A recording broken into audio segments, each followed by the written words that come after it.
ஐயா தேவேந்திரன் ஐயா, நான் உங்களுக்கு சொல்ற ஒரு சின்ன என்னுடைய வேண்டுகோள், உங்ககிட்ட வந்து இந்த மாதிரி சொல்றாங்க பாத்தீங்களா, ஓ பெண் அடிமை அப்படி இப்படின்னு இதெல்லாம் சனாதனத்துல இருந்ததுன்னு, அவங்க கிட்ட ரெஃபரன்ஸ் மட்டும் கேளுங்கய்யா.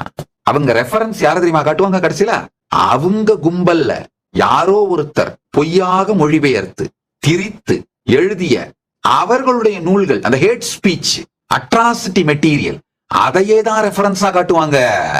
இந்த ஹேட் ஸ்பீச் பண்றது, அதுக்கு அடுத்த ஜெனரேஷன் அட்ராசிட்டி மெட்டீரியல்ஸ் ஜெனரேட் பண்றது, இந்த அட்ராசிட்டி மெட்டீரியல் ஹேட் ஸ்பீச் வச்சு அதுக்கு அடுத்த ஜெனரேஷன் அதை நரேட்டிவா செட் பண்றது, அதுக்கு அடுத்து அந்த நரேட்டிவை பேஸ் பண்ணி சட்டங்களை உருவாக்குறது, அதுக்கு அடுத்து அந்த சட்டங்கள் உபயோகம் பண்ணி இன்னமும் சனாதன இந்து தர்மத்தை அழிக்கிறதுன்னு படிப்படியா இந்த ஜெனோசைடோட கிளாசிக்கல் ஒரு டிப்பிக்கல் எக்ஸாம்பிள் பாத்தீங்கன்னா இந்த சனாதன இந்து தர்மத்தின் மீது கடந்த 200 ஆண்டுகளில் நடத்தப்பட்டதுதான் ஜெனோசைட். நம்ம கிட்ட இல்லாத எல்லாவற்றையும் நம்மிடம் இருந்ததாக நம்மையே நம்ப செய்தது. அதான் கொடுமை.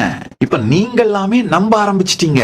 அந்த மூளைச்சலவை, விஷப்பேச்சு, விஷத்தினுடைய ஆழம், எந்த ஆதாரமும் இல்லாமல் அவர்கள் கக்கும் விஷத்தை நீங்களே கூட நம்ப துவங்கி விட்டீர்கள்.